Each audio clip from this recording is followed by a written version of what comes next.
All right, more coming up here on the Rod and Greg Show with Carolyn Phippen on Utah's Talk Radio 105.9 KNRS.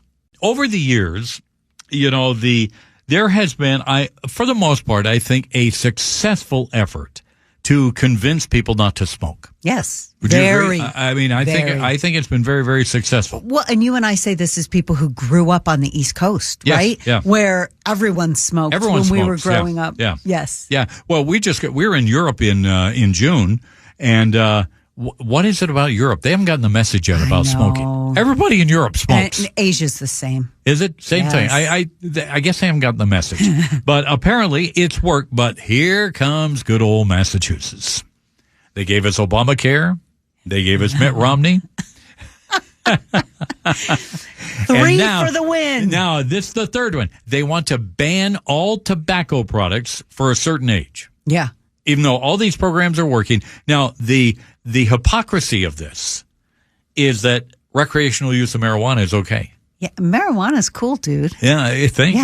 Thank you, dude. But not cigarettes. Not cigarettes, apparently not.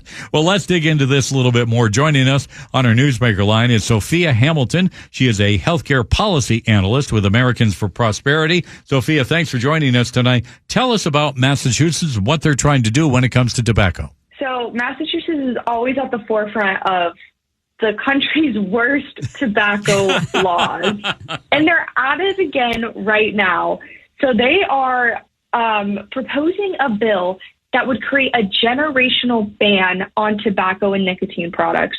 So what this means is that any adult, anyone over the age of 21, which is the new federal purchasing age of tobacco, anyone over the age of 21 that is born after 2005 would never be able to purchase tobacco or nicotine products in their lifetime. And the goal here is to create a nicotine-free generation, or as I would call it, a prohibition, a total prohibition on nicotine and tobacco products, no matter what it is. So even cigarettes, vapes, nicotine pouches, all of those would be banned from any future generation of adults in the state of Massachusetts.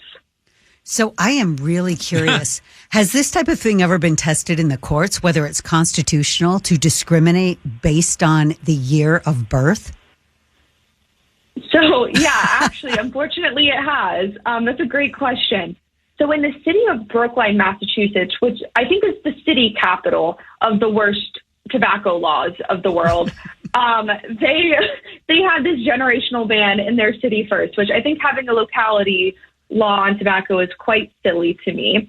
And that got brought up to the Massachusetts Supreme Court. And the Supreme Court there ruled that it's not an equal protection issue and that they have the right intentions behind the law. It's a public health issue to ban these individuals from ever purchasing a nicotine product. I have serious doubts about that, and I'd love to see this case tried again. It's something that I'm going to be doing more research on and digging into in the future, because I just don't think that's fair or a good policy that will be proven to work as time goes on. Sofia, Carolyn and I were laughing when you mentioned the court saying they have the right to, what was it, the line, the right to petition or the right to protect? I don't even remember. I mean, discriminate we just got laughing. We got laughing so hard. Let me ask you this, Sofia. Is recreational marijuana allowed in Massachusetts, and how do they compare the two? Oh, yeah. It's allowed there. This is the craziest thing to me, because they are the biggest proponents for recreational legal cannabis products. They were at the forefront of that fight in our country, but then they're going and attacking tobacco products. There's just the cognitive dissonance there is laughable to me.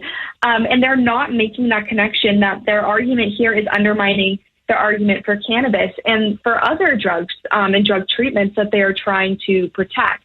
So I think they have a very clear lack of principles on this issue. Really, they'll discriminate based on what year you were born and allow the courts to say, well, it's for the right reasons. And you think they have a lack of principles? How dare you? Oh, I know.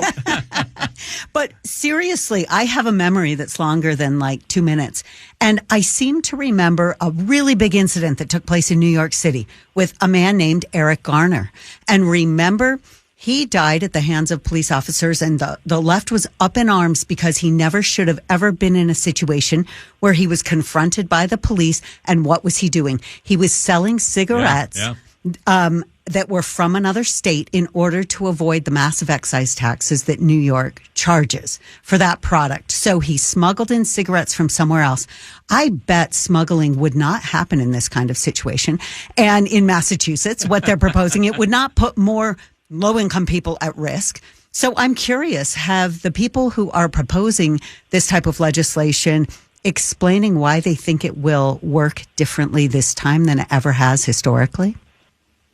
I'm so glad you brought up the tragic case of Eric Garner, because I think that should have set an example for all lawmakers on this issue, that when you start banning a substance, people are going to work their ways around it. And one of the things that the Massachusetts lawmakers were saying in the testimony portion of this bill hearing a couple weeks ago was that there's no criminal penalties associated with this for people who are using the products.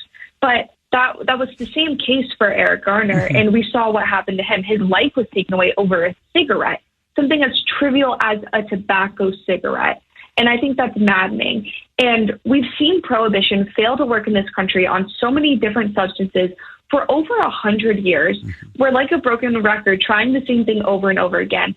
And we've seen a similar prohibition fail in recent memory in Massachusetts.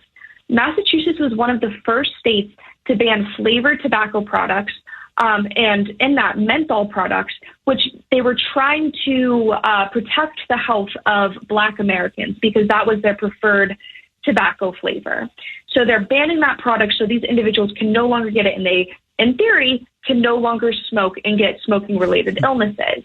Well, one really interesting study found that the rate of purchase of tobacco products in the counties surrounding Massachusetts and the neighboring states increased once Massachusetts' flavor ban went into effect, because everyone's driving over the border and stocking up for themselves and to sell on the illicit market. And the fact that they didn't use that as an example, as a lesson to learn from, that their policies are failing, is abhorrent to me. What a surprise. What a surprise. Final question for you, Sophia. Where does this stand? Is it making its way through the legislature? Is it a law? Where do things stand with this right now? So right now it's with the Committee on Public Health, which is, again, laughable, because this will not be securing the public health of Massachusetts residents. So it's being considered. We'll see if it gets passed. I'm hopeful that it will not. But it is worrying for everyone in other states, because Massachusetts is at the forefront of all of these tobacco policies that then get instituted on a federal level. So even if this isn't happening in your own state, it's something to be paying attention to, because if we get another administration in the White House down the road, they could become favorable to these regulations and institute it at a national level. Sophia, thank you very much for joining us on our Any Hour Newsmaker line. That is Sophia Hamilton, healthcare policy analyst with Americans for Prosperity, talking about the proposed tobacco ban in Massachusetts. I just laugh at it. I mean, wow.